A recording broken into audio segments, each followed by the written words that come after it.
इस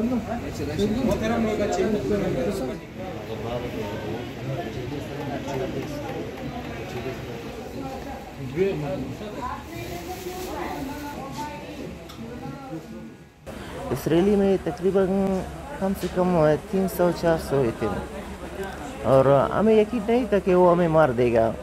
हमने कहा कि शायद वो हवाई फायरिंग कर रहा है, फिर उसने हमें सीधा मार दिया। हवाई फायरिंग मजीद मजीद हवाई फायरिंग हवाई नन